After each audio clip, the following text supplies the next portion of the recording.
Good evening, everyone, and welcome to this exchange talk from the Royal Conservatoire of Scotland. I'm Ben Redman, Research Development Officer at the Conservatoire, and it's my great pleasure to welcome you to our final exchange talk of this season, our Doctoral Student Showcase. This features our first-year full-time students from our PhD and DPerf cohorts, and each student will deliver a short, fast-paced presentation outlining their field of study. BSL interpretation is available and also closed caption live transcription. The talk is being recorded and will be available in a few days' time on our RCS at Home YouTube channel, and I'll put a link in that in the chat later on. Once all the presentations are complete, there will be time for audience questions, and I would encourage you to type these in the Q&A function, and please also feel very free to leave comments in the chat function. So, without further ado, I would like to introduce you to our first presenter this evening, Stephanie. Thank you, Ben. Thank you, everyone.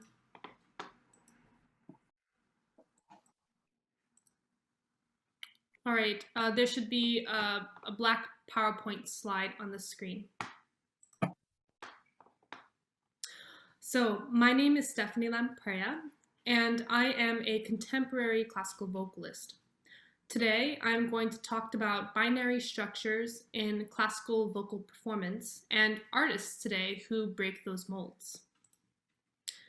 Gendered binary structures have been embedded into the norms of classical vocal production for centuries, from Fach categorization in early vocal training to gender stereotypes composed into operatic works and further emphasized in costumes and stagings. Sopranos are hysterical, mezzos are motherly, tenors are heroic, baritones and basses are villains. One could argue that pants roles in opera, where female singers play male roles, contrast these stereotypes, but pants roles are often reserved for highlighting feminine, childlike, or even impulsive qualities that contrast the stereotypes of man. The voice doesn't actually work like this at all. All voices are composed of several resonance chambers and different sizes and shapes of vocal folds and surrounding muscle and cartilage. Additionally, we all feel and use our bodies in unique ways. All vocal sounds are therefore based upon what the individual body can do, and not what a gender norm assigns a voice to present as in the larger community. And it's the individual singer that accesses and diversifies their own sound. I will highlight current vocalists in classical and pop genres, Stephanie Blythe, Lucia Lucas, and Bjork, who define their voices through gender fluidity via drag, genderqueer politics, and feminist new materialism. Stephanie Blythe, an American mezzo-soprano, debuted her drag king alter ego in 2017, Blithely or Antonio, who performs opera cabaret shows with music generally sung by male singers, from operatic tenor repertoire to hit songs by Freddie Mercury. In an interview with Van magazine, Stephanie identifies as a straight cis woman with a gender-fluid voice, saying that Blithely became this character that enabled me to sing music that I've always wanted to sing, tenor roles and rock and roll. But he also gave my animus a voice. She goes on to explain how the drag world transformed her views as a performing artist, saying, "It's made me look at opera in a new way that goes beyond character. There's an honesty that I find in a lot of the performers that I've worked with that I think we really need more of in opera. There's a beautiful humanity, and there's a desire to connect with the audience in a more personal way, which is very difficult to do in opera because they don't want you to break that wall." Stephanie remarks as well on the touching voice, in opposition to the voice being otherworldly and held high like the operatic form itself. She says, "The audience will be touched if you can show them themselves in the piece. But this is what we've always struggled with in opera. It's like people want opera to be held at a distance because it's an otherworldly art form. This struggle is embedded into vocal training via the oral tradition of singing lessons and overuse of metaphors and gender norms to establish a culturally accepted vocal sound. And it is embedded into vocal composition and stage productions, which are an extension of that sense of worship. Stephanie's fusion of drag performance and opera breaks this mold to reveal a voice that's more physical and more personal. Lucia Lucas, an American female baritone, is one of the first openly transgender opera singers. On stage, she inhabits cisgender male roles, and off stage, she is a trans woman. In an interview by Now This Entertainment, Lucia accounts her balancing her identity with the very dramatic and usually aggressive roles she plays on stage. She says, "I thought that I might not be able to handle the emotional weight of singing baritone while being out. But I decided, no, I can play these masculine characters, as long as I don't have to act in real life."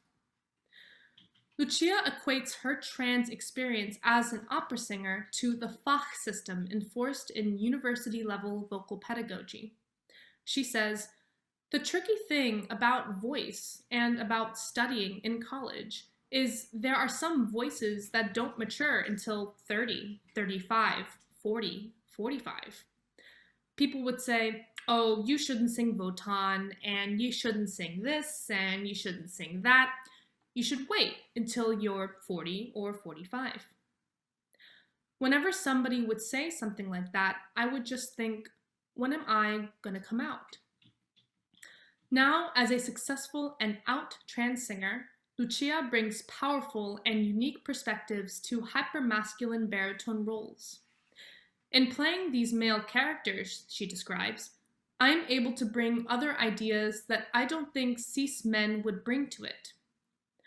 Lucia's work obliterates stereotypes, which singers are so often prescribed in their development, and she leads a pathway to ownership of the individual voice and ownership of one's career. Björk, an Icelandic singer and songwriter recognized for her elemental and dynamic set of timbres, uses extended vocal techniques and powerful belts to evoke non-human planes of expression. Her lyrics and compositions draw upon her love of life and nature, as well as feminist new materialism. In her album Biophilia, musicologist Marek Susdorf writes that Björk does not fall prey to the patriarchal presentation of nature as an ultra-positive, romanticized, woman-like figure, overgrown with myths of fertility. On the contrary, she tries to become a scientist. The singer starts to listen to the world that surrounds her, rather than to observe and colonize it. Then, through singing together with her non-human surroundings, she announces the results of the inquiry on the album. This is evident in the lyrics Björk sings through the tracks, as well as in the instrumental composition itself, using her voice to mimic, accompany, and collaborate with natural sounds. Susdorf writes that Björk and her non-human collaborators, such as a thunderbolt or gravity, become together in the need of reciprocal understanding. This enables them to find mutual space, wherein their innate features and potentialities might meet and give life to new artistic being. Björk not only breaks down the norms of her femininity and her voice, but she breaks down romantic norms of nature, attributing to its physicality rather than otherworldliness. And she aligns her natural self and the natural world to create artistic expressions that are corporeal and dynamic. In today's world, performers are beginning to take ownership of their physical and artistic voices, and we as artists can use our art to change the lives of people around us and evolutionize the landscape of our field. Thank you very much.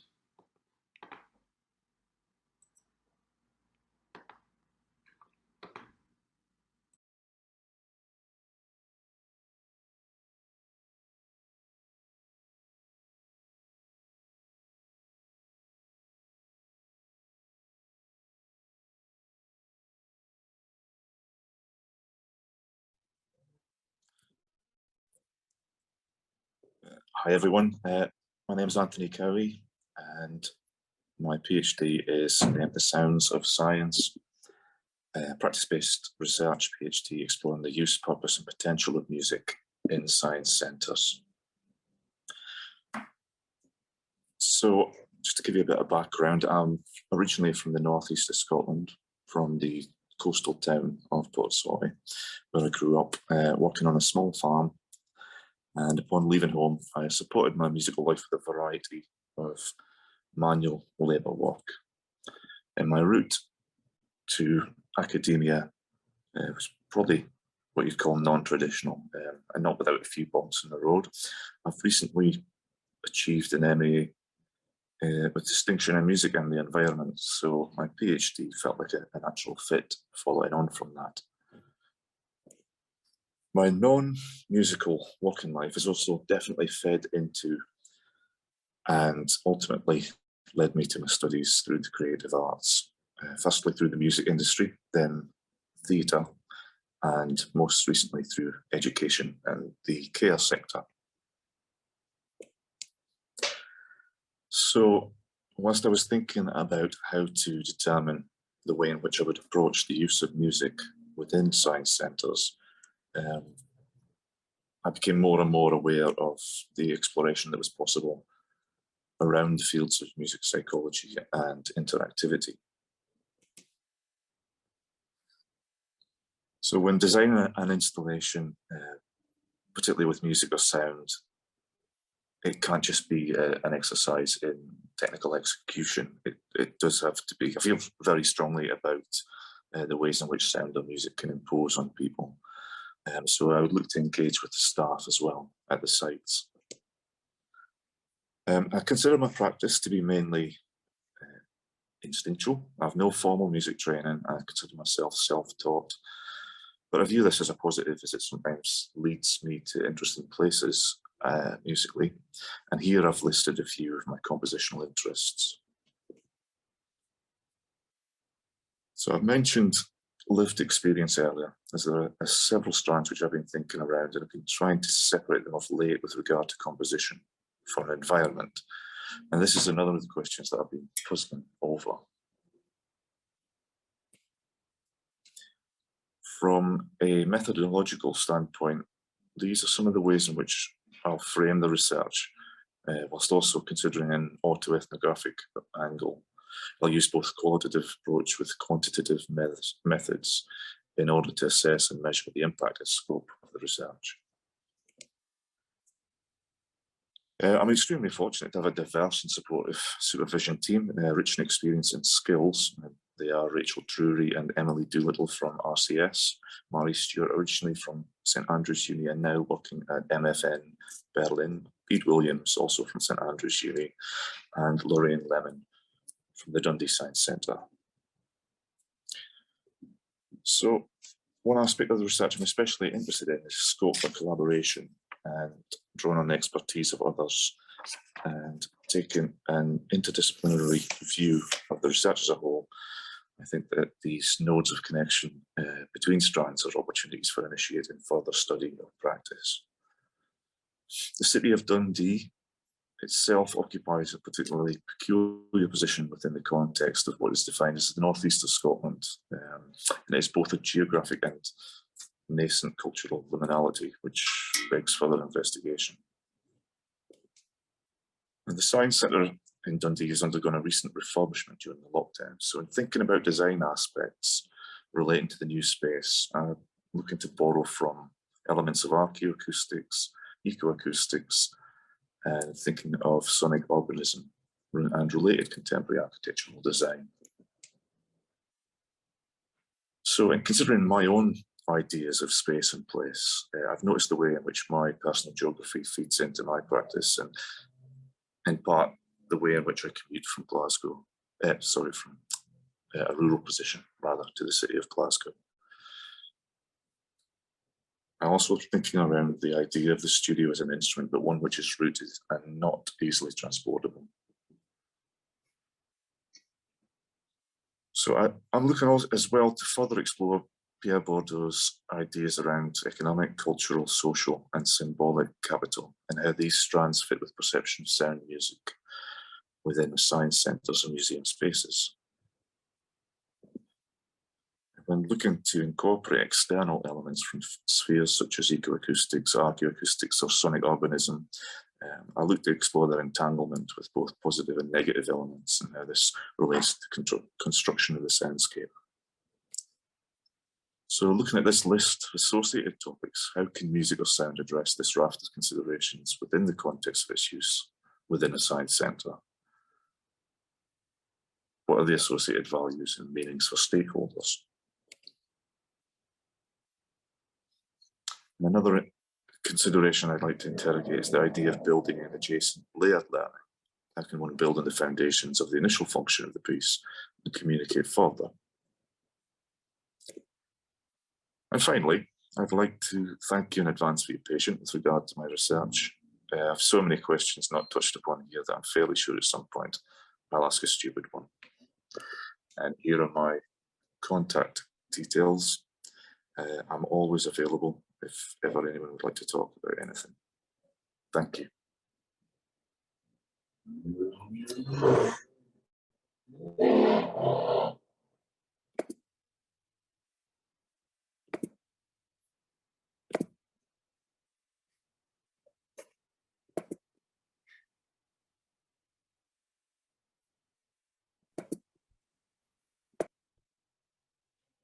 Hello, everyone, and good evening. My name is Emily Davis, and I am a joint PhD candidate here at the Royal Conservatoire of Scotland and also at Glasgow Caledonian University, just across the street. And my presentation today is titled From Dancing to Dance Health Research.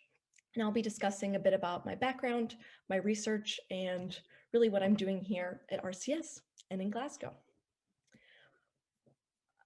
For me, dancing has been a lifelong passion of mine. I started dancing when I was just 3 years old, as we can see here in this image.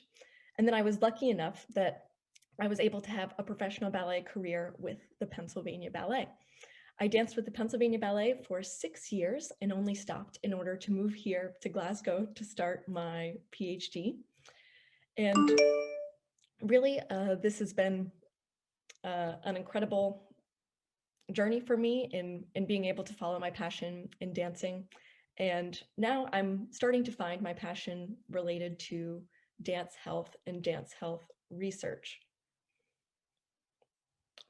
Potentially, Ben, could I have the next slide? Perfect, thank you.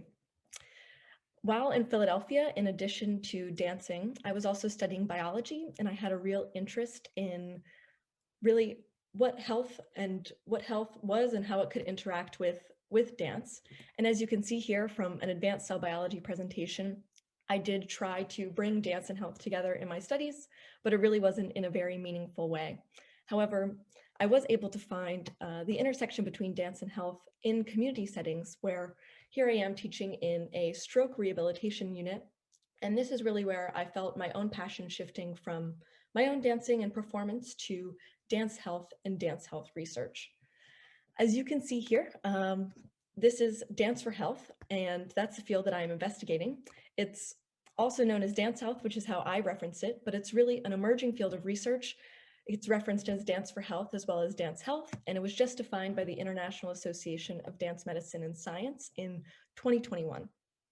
How I like to think of it is as really a subfield of these two more well-established fields, one of those being dance medicine and science, and the other being arts and health.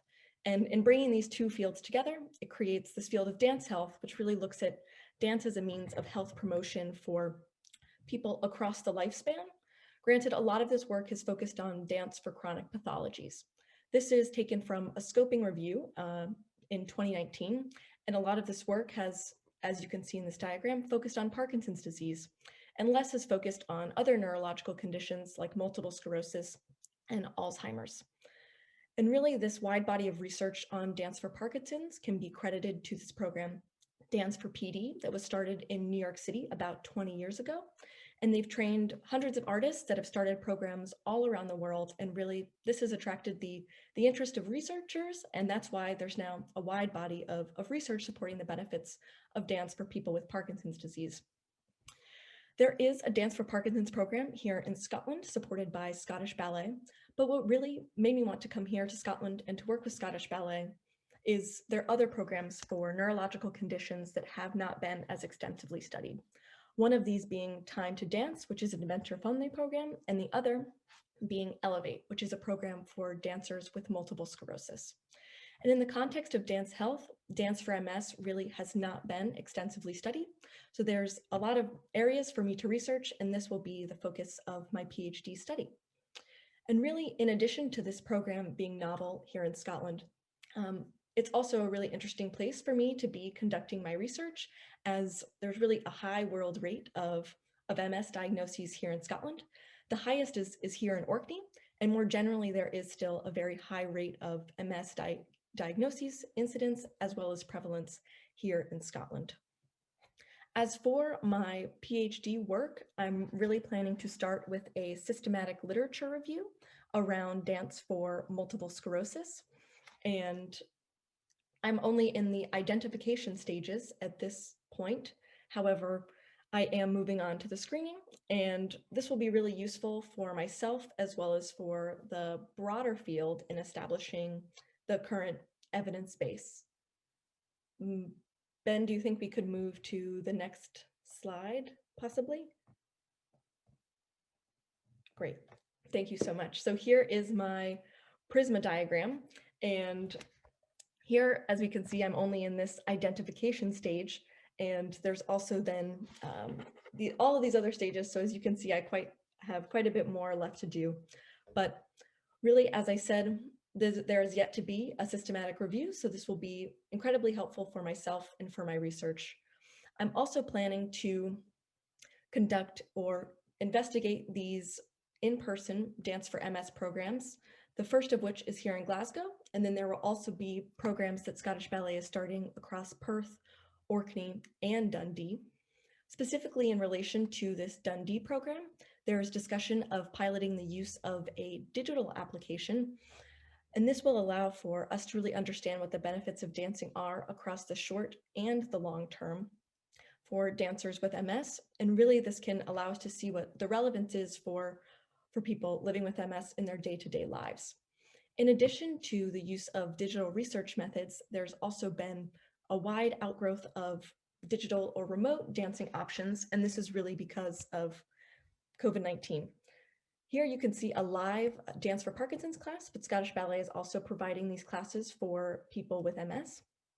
In addition, they are creating pre-recorded dance resources. What's pictured here are resources for NHS health and social care workers, but they're currently developing resources for use by people with limited movement, such as those people living with multiple sclerosis. So really, these new remote or digital options, I think, are really interesting to explore, just because we're reaching a new group of people that really might not be able to access in-person dance experiences. So this is really making dance much more accessible. You might recognize this from a viral video of a dancer with dementia, and really showing the power of movement for music for everyone. And I'd like to relate this to a change in healthcare. And there's really a shift happening from episodic care that really responds to particular health crises in the moment to a continuum of care that's really integrated and provides support for people living with MS across their disease progression. So Scottish Ballet is really providing support for people at home, in their communities, in hospitals, and in care homes with these digital resources and these in-person programs across Scotland. So really with my research, I'm hoping to show what the holistic impact is, as well as the value of these programs for people living with MS across Scotland. Here you can see my contact details and some references, and I'm happy to discuss anything dance, dance health, or dance for multiple sclerosis. So thank you so much for your time.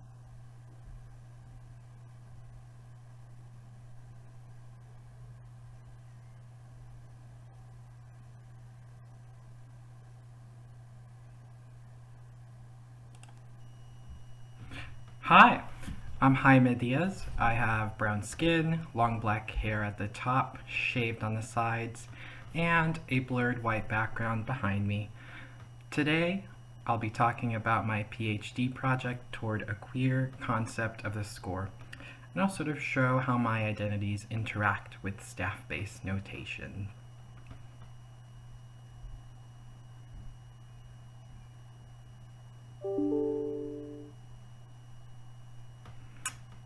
Maybe I won't today. Surprise! Ben, do we know? There we go. There's the timer. There it goes. So I'm a queer Mexican, first generation, born in the US. My mother and her family, they've gone on to do their masters, and some have done their PhD. I'm a sound maker. I was born on Cheyenne and Arapaho territory, which was colonized by France, Mexico, and the US. So I inherited a pretty complex sort of history. My parents were born on Nahua and Jaramuri territory, which was colonized by similar Western powers. So I've been really engaging with how do I respect my history, how do I live with the colonialist and settlist and native sort of parts. For my project, I'm using queerness, Black liberation intellectualism, Black liberation art, and post-national Mexican musical identity theory. Ooh, a mouthful there. I'm really trying to attack staff-based notation from different parts. A quote from Fanon. Every colonized people, in other words, every people in whose soul an inferiority complex has been created by the death and burial of its local cultural originality, finds itself face to face with the language of the civilizing nation. He becomes whiter as he accepts the language, the white language. So how does that relate to my brownness? Growing up, I was called pinto bean, monkey, and spick, and I was asked to sort of suppress that, to oppress that, and every now and then, so there's a bit of code switching that happens, where I'm, sort of the good, obedient Mexican. And there are moments where I'm sort of asked to be white, to be in this white culture. And it's not necessarily one moment, it's ebbs and flows throughout the day. It's how people acknowledge me. Do you acknowledge my intellectualism, or do you acknowledge my labor, for opening the door for you, or for moving a chair for you, instead of what I say, instead of what I question. And so the note head, when it comes to Mexican culture, staff-based notation suppresses tunings, rhythms, and instruments.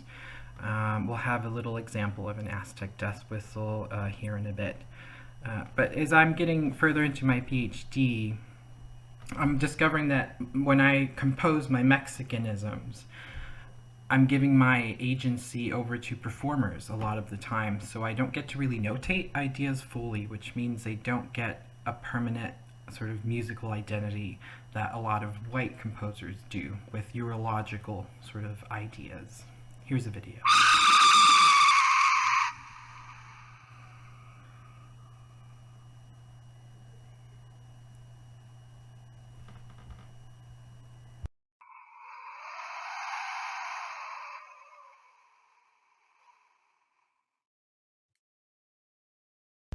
So that was an Aztec death whistle, and it has unstable pitches, a stack of frequencies on top of each other. It's not about the perfect pitch, and it had a function which was to intimidate the enemy that the Aztecs were about to attack. So they would blow 10,000 of these in the forest, surrounding the city that they were going to attack. And it was quite effective if you've read your Aztec history. So when it comes to staff-based notation, or the culture of the concert hall, it really flattens out the potentiality of the whistle and how we could hear it in the concert hall. When it comes to performance practice of Western sort of notation, we're looking for that perfect pitch that makes us feel the sublime, So there are consequences to music coloniality. Gabriel Darmo has written on this about the problem of coloniality in the new music scene, and how it slowly starts to kill non-white culture almost unconsciously, which is a huge problem. Because it leads to erasure of coloniality.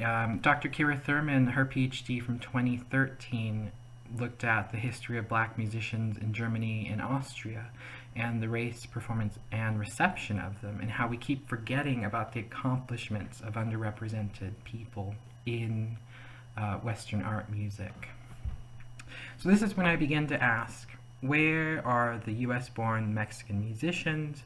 Why are we not engaging? There's 15 to 25 million of us in the US at any given time. You know, how is this erasure playing a part into our ability to engage with notation? And so I've started making a list. So I have 43 Mexican composers, and I know there's hundreds, if not thousands, there's probably thousands out there, but these are just composers that we don't hear. These are music theorists, directors, composers, performers. You know, it runs the gamut, and they're just not included in the history of Western art music. And so I go back to this problem of how our labor is prized over our intellectual and cultural accomplishments. The colonizer attitude is to colonize, exploit, forget, and move on. And there's several, examples of this wherever you'd like to look. Here's a quote from Bell Hooks, Art on My Mind. Black artists and critics must continually confront a world so rooted in a politics of white supremacist, capitalist, patriarchal exclusion that our relationship to art and aesthetics can be submerged by the effort to challenge and change the existing structure. Which is something I'm finding the further I get along with my PhD. I'm in my first year, but there's a real tension against what I'm sort of trying to investigate. And there's other people who have done it. Here's a bibliography of people who do this work, whether it's artists or writers or theorists and whatnot. So it's a bit frustrating, but, here we are. Thank you.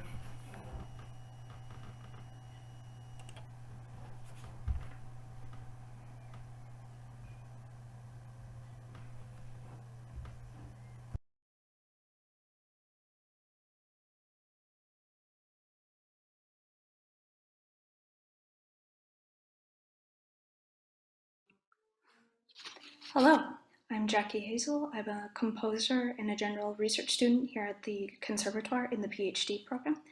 This presentation focuses on intentionality in music and the composition process. My interest in the subject of intentionality originated in a work that I began as my master's thesis. This was the invention of a novel vocal genre that I called the loqua, derived from the Latin verb to talk or to chat. Ben, we might need to move to the next slide if possible. Thanks. I composed and debuted 2 loquas in 2021 that demonstrated the genre's musical and extra-musical functions. The loqua aims to engage all of music's participants in proactive thought over what is being said through the music and why say it. Inventing a new genre meant making decisions normally left to form organically over time. I standardized the form, the ensemble, composer, and performer conventions because structurally imbuing the music with communicative and contemplative purposes was of particular importance to me.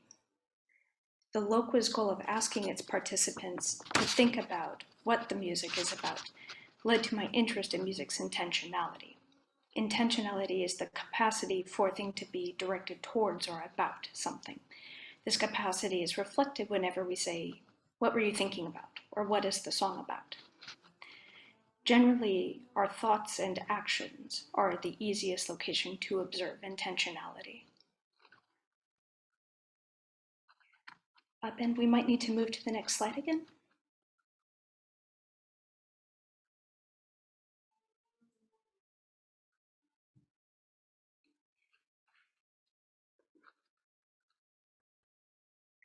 Could we skip to the next? Perfect, thanks. If I think about a tree, my thought of the tree reveals that I or my thoughts have the capacity for aboutness. If I throw a discus, my action and physical exertion is about throwing the discus. Before unpacking intentionality in music, it's worth noting that intentionality isn't purely an abstract, intangible phenomenon confined to a conceptual plane.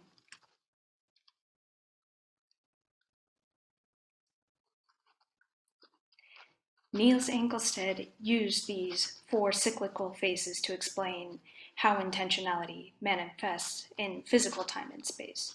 So I'll briefly explain these 4 phases before explaining intentionality in music. Angelstad, who also used rabbits for demonstration, called the first phase searching. After perceiving a need or a desire for food, the rabbit sets out in search for the object of need, a carrot, whose form is currently only an existential claim. In the second phase of tracking, the rabbit, knowing the object of intent must exist somewhere, intends toward the carrot, thinking of it and sniffing for it in action directed toward it. The carrot is now an object in the form of information. The third phase is handling, where the object of intent is now a tangible thing. The rabbit has the carrot, but eating it is not yet guaranteed. Perhaps another mean bunny or a mean person comes and takes it away. The close encounter may or may not be successful. If the third phase leads to the fourth phase of consummation, the object of intent is inevitably destroyed, and the cycle starts over. We do the same whenever we stand up to get a second helping of dinner or wait the next day to eat breakfast. This all begs the question, what does this look like in music? What constitutes the point of consummation for a piece of music? How do we define a success or failure of the third phase? Is it contingent on the listener and the reception of the work? Is it based on their approval or disapproval? Or simply that they've listened to the piece by some definition? If not by the audience, is the point of consummation defined by the composer or performer? Is it when I've finished a piece and I've handed the score over to the performers? What if I want to revise it after hearing it? I don't necessarily mean to resolve these questions in my research, only to be mindful of them. The intentionality of a composer and music are different in nature, yet coexisting. A composer's intentions as desire help to shape and realize the music, while the music's intention as aboutness will also help inform a composer's musical decisions. With that in mind, I outlined 3 levels of conscious intentionality, that is, levels of conscious intention in the composition practice, which are defined by whether the music is about anything and what my intentions as desire are. These are what I'll be observing in my composition as research. In passive intentionality, the music is not about anything and has no subject, while the composer has intentionality. My composition methods are not informed by music's aboutness, but by my intention to compose music. My intentions as desire are whatever musically purposed goals I have. In active intentionality, music's aboutness informs my compositional decisions. If my intention as desire is composing a piece about a horse, my musical decisions are informed by attempting to portray the horse. Music's subject is aimed towards my intention to compose music, which happens to be about a horse. With proactive intentionality, music still has aboutness, but rather than composing being my intention as desire, the subject of the horse is my primary conscious focus. Now the compositional work and musical decisions are directed towards building music's intentionality. In observing the role these levels play in my composition process, I'm also testing a working theory that the level of conscious intentionality tends to increase rather than decrease. The late Krzysztof Penderecki's Threnody for the Victims of Hiroshima demonstrates this trend well. He initially didn't compose the piece to be about anything, titling the work 8 minutes and 37 seconds according to its duration, then changed it after hearing the first rehearsal, moving from passive to active intentionality. It's harder to imagine the reverse if he first composed for the attack on Hiroshima, then decided the music would have no subject. So those are my research interests in my composition-based work. Here is my contact info in case you wish to reach out. Thank you all for listening, and many thanks to this evening's organizers and to Yvonne for her aid in translating as well.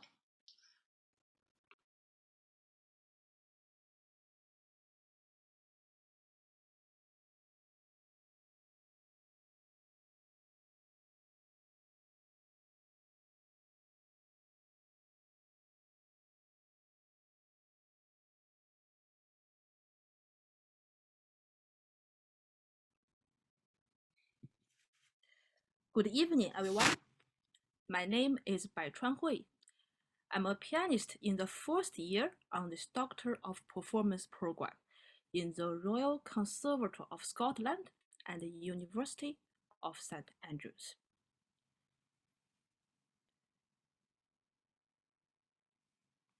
Then can we move? Yeah. And my research project discusses how the context of the concentration camps in World War II, in particular, the Theresienstadt ghetto, influenced the creation of the musical compositions created during the imprisonment. And here, as you can see, this is the entrance gate to Theresienstadt ghetto. It was located in a small town called Terezin, now situated in the Czech Republic. After World War II, out of 150,000 prisoners, just over 17,000 survived this ghetto. Like most concentration camps, this ghetto functioned as a forced labor camp for Jews, mainly from Czechoslovakia. It also functioned as a transportation center to eastern extermination camps, mainly Auschwitz. And the most unique fact about this ghetto was that it was used for propaganda purposes to deceive Western Allies and the International Red Cross into believing that Jewish people lived comfortable lives in the German-occupied camps. And certain types of art and music were banned by the Nazis, regarded as degenerate and labeled untarted music. For example, jazz, contemporary, dissonant music, and music written by Jewish composers was forbidden under the Nazis. However, because of the propaganda function of the Theresienstadt ghetto, musicians, artists, composers, and actors imprisoned there were given more freedom to create. This led to a rich cultural life flourishing in the ghetto. And here, as an example, these two drawings created by Bedrich Freita, an artist incarcerated in Theresienstadt, give an idea of the cultural life of the ghetto. The first shows a piano concert in a prisoner's accommodation, and the second shows a play with prisoners sitting around the stage. My project focuses on 4 prominent composers imprisoned in this ghetto who led the musical activities. The compositions they created in the ghetto were prolific and, I believe, of high quality. And these 4 composers, they had different musical education backgrounds and were all successful musicians and composers before their imprisonment. Most importantly, they were all keen to invent new musical forms. And the first 2 composers I would like to introduce are Pavel Haas and Gideon Klein. They both came from Moravian Jewish families, and their music was influenced by Czech folk song and Czech composers, such as Wodrak and Janacek. The other 2 composers I would like to introduce are Hans Krasa and Victor Ullmann. Hans Krasa was best known for his children's opera Brundibar, which was performed 55 times in the ghetto, and Victor Ullmann worked as a music critic, teacher, and performance manager in the ghetto. He also composed 16 compositions in 2 years of imprisonment, as far as we know. Although these 4 composers suffered during their incarceration, they never lost their identity and didn't give up their mission to create good art.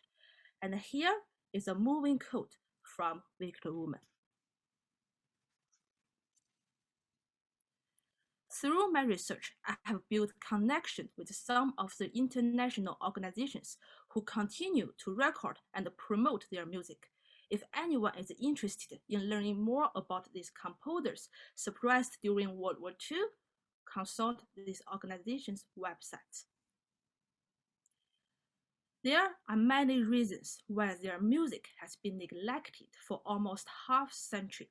I hope through my project, I can help rediscover and promote these compositions on concert programs. for doing that? Through my project. I want to discover how the context of the ghetto shaped their compositions and how they influenced each other, how the features and elements they used in their music showed their spirit of resistance and their will for freedom. Some features used in the Theresienstadt compositions have been interpreted as displaying a spirit of resistance or freedom by scholars and musicologists. For example, composers secretly included references from Jewish and Czech folk songs into their pieces. My research project will consist of 4 artistic projects and 1 development project. They will all be presented through different forms of performance, including solo recital, recordings, and lecture recital. And the repertoire for these 5 projects will include piano sonatas, and I will be collaborating with other artists to perform song cycles, melodrama, and chamber compositions.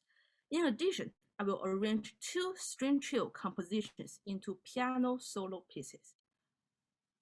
Finally, here is my contact information. Please do get in touch if you are interested in knowing more about my project. Thank you very much.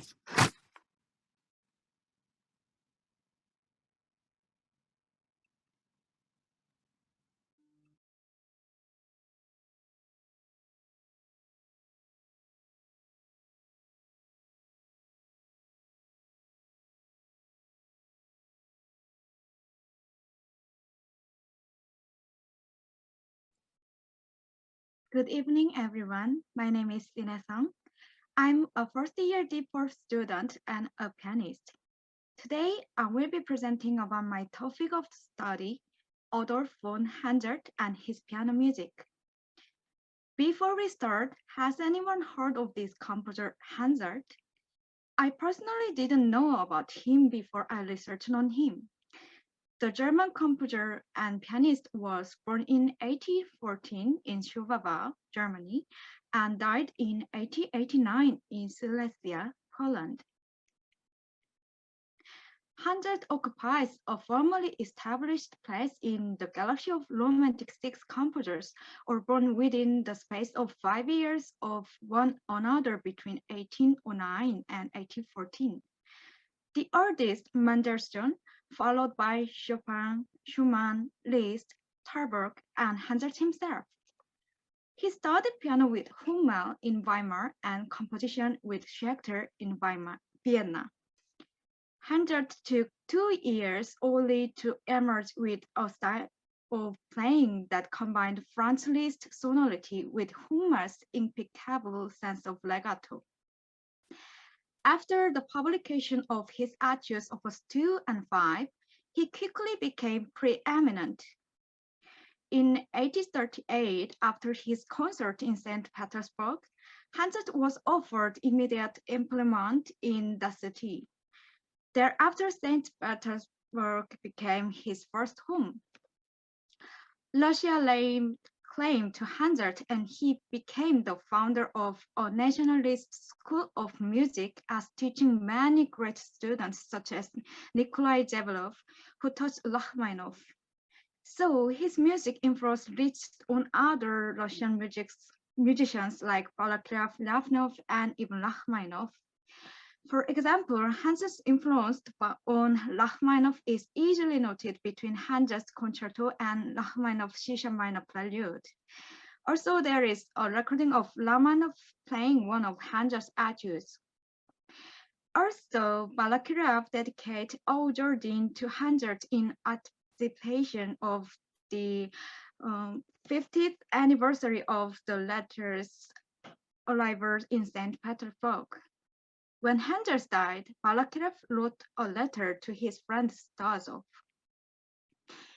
Hanzelt's compositional overview didn't consist of many large-scale works or works that had great variety in style as compared to other composers during his lifestyle. However, his piano trio, concerto, ballad, and 2 sets of etudes are all of high caliber. Perhaps this involved Hazle in a vast labor augmented by his numerous editing of other composers' works for use in schools and time spent editing the music journal Nouvelliste. The characteristic features of Hazle's compositions, mellow sound and tonal magic, essentially result from his precise knowledge of the piano as an instrument and its tonal results, as well as from his technique. Both his etudes are sets of 12 etudes each. These 24 etudes traverse all the tonalities, major and minor, of the chromatic scale, but they don't follow a tonally related order.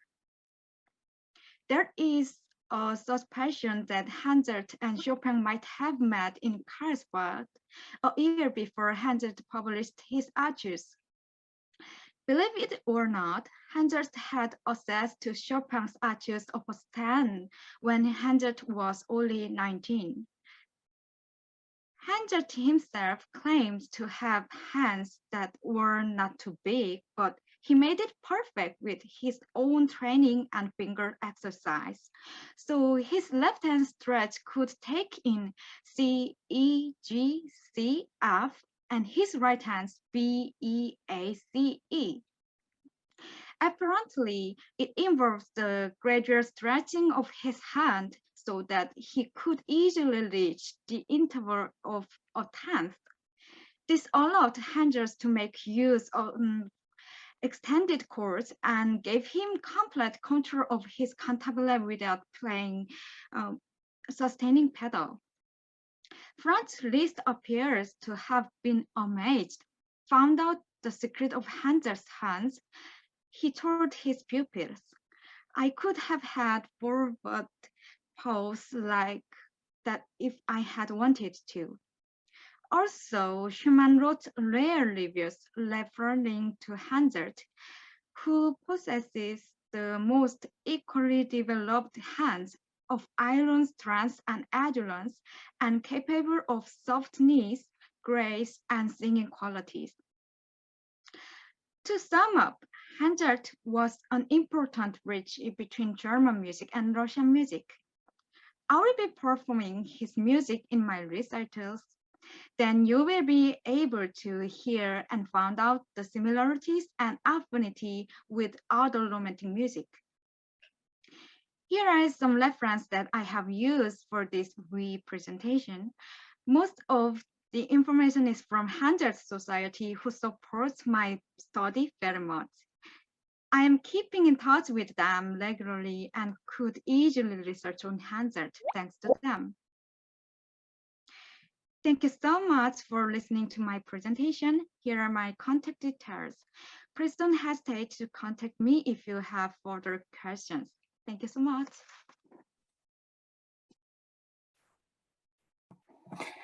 So, thank you very much to all our presenters, and let's see, I think we have some questions in the Q&A, so I'm just going to move some pins around there.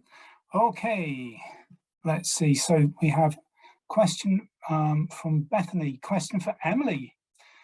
How do you think your experience as a professional ballet dancer may be a benefit or challenge for undertaking research with dancers with MS? Thank you, Beth, for the question. Yeah, I think that's really interesting to think about given my professional ballet background. And for me, thus far, I've really felt my professional background has really only been a benefit. I think combining dance and health, it's really easy to focus on more so the biomedical benefits, but my own experience has really shown me the value of the aesthetic, creative, and social elements of dancing.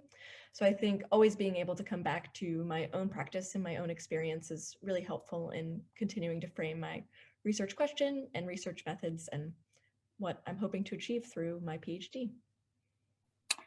Great, thank you, Emily. And we have another question, this time for Anthony. It's also from Beth, and Beth asks, I'm really interested to hear about your interest in Bourdieu. Could you say a little more about how you may be responding to using or developing his concept of capital in your research? How are you doing? Yeah, sorry, I've already answered this directly to Beth in the chat, but I can read you that out. So I was just explaining that I've only just recently become aware of him, so I'm still very much trying to parse a lot of what I've been reading of late. So yeah, I think there's quite a lot that could be useful within the actual looking at how the installations, how music is used, if that's the right word, or experienced rather. I think that's that way. Great, thanks, Anthony. So I'm going to take chair's privilege and ask Stephanie a question, if I may, please, Stephanie. So could you talk a little bit about how composers are writing for the voice outside of conventional binary structures? Yeah, sure. There are a lot of contemporary composers today who are doing that, and specifically by setting texts that belong from one type of gender and just giving them to another gender. A very simple task, but does the trick and is extremely significant. Some examples of composers who do that are American composer Kate Soper, who writes a lot of vocal works with philosophical texts. A particular work that comes to mind is Ipsa Dixit, which is a chamber work for soprano, flute, violin, and percussion. And it sets a plethora of philosophical texts from Socrates to Plato, both of whom come from very logocentrism views of the presence of the voice, and particularly a man speaks, woman sings kind of approach. And just by giving that voice, giving that presence to a woman, to a soprano, is extremely significant. Other composers who combat these binary norms include one of our own, Tom Green, who wrote an opera, The World's Wife, which takes a long poem by Carol Ann Duffy and kind of mocks and mimics famous historical men and tells these stories through their wives' perspectives. Another example would be Australian composer Melissa Dunphy, whose mission is really to set music for female voices as much as possible. For example, she set this one work for soprano and orchestra called Tesla's Pigeon, and it sets letters and other texts by Nikolai Tesla. She also has a cantata called the Gonzalez Cantata, which sets the Judiciary Committee of previous Attorney General Gonzalez, who was from the Bush administration, United States. That committee was all men, right? And she just set everything for women. Once again, it seems like a very simple thing to do, but it's big. It's really big for female singers, for non-male singers. It's very significant. Super, thank you very much. Okay, we are actually up for time, but I'm going to see if we can squeeze in very quickly some 3 more questions, and then we'll have to call it the day. So question for Jay, please can you speak to how your research might intersect with censorship and self-censorship? That's from Nazli. Yeah, thank you, Nazli. Censorship is something I'm not really looking at in my PhD project, but it is something that I think about a lot. I think it depends on the context, because I can think of situations where, let's say, my pronouns are they, and I'm asking someone to acknowledge that. They might think I'm censoring their ability to call me a he, or whatever they want to call me, and so it gets a little tricky. And so when we talk about notation, the censorship happens in terms of what's being played and what's not being played. is what I would say. I look at the orchestral programs of US and UK orchestras. I run a YouTube series called Whitefishes, and program after program is filled with all white dead composers. We're just not there. And so I would call that censorship, but it's, it's not really something that I'm not tackling sort of the idea of censorship, but I don't know, maybe I should think about it more. Thank you. Great, thank you very much. And question from Catherine to Stephanie. Thanks a lot for a great presentation. My question is, where do you see yourself and your own practice in relation to the singers you introduced? Yeah, thank you for that question, Catherine. When I think of the voices and practices of Stephanie, Lucia, Bjork, and many others, not only do I see, a flexibility of identity on stage as the performing artist, but also simply just use of different resonances of the voice that are outside the stereotypical norms of that voice.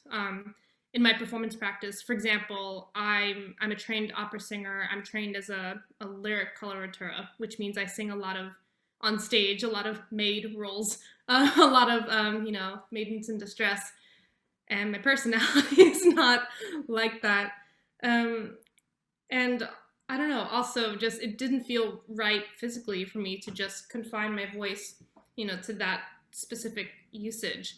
And for me, it wasn't until I started throwing my voice around, for me with contemporary rep, but it doesn't, contemporary repertoire is not like the say all, in my thesis. But it wasn't until I allowed myself to use different types of timbres in my voice and different types of musical phrasings and interpretation by means of contemporary repertoire that I finally found my voice through this flexibility and curiosity with timbre. When Stephanie Blythe says, I'm a cis straight woman with a gender fluid voice, that resonated with me. I happen to be a queer woman, but I see my voice as a gender fluid voice. And of course, this is taking that term outside of actual gender identity. I'm applying it to the voice, not to my identity. But within that scope, it helped me a lot to see that and to label, I guess, my voice like that. It brought a little more specificity to my purpose as a vocalist on stage, if that makes sense. Wonderful, thank you ever so much. And I think we are over time, so I'm going to draw the evening to a close. So thank you very much to all our presenters, to Yvonne, our BSL interpreter, and of course to you, our audience. So please follow us on Twitter. Look for our next series of exchange talks starting in October. And finally, please do look on the RCS at home site for recordings of previous exchange talks. So I put these in the chat function, and yeah, please do get in touch with any of the presenters with follow-up questions or possible collaborations. So thank you all very much and safe journey home. Bye all.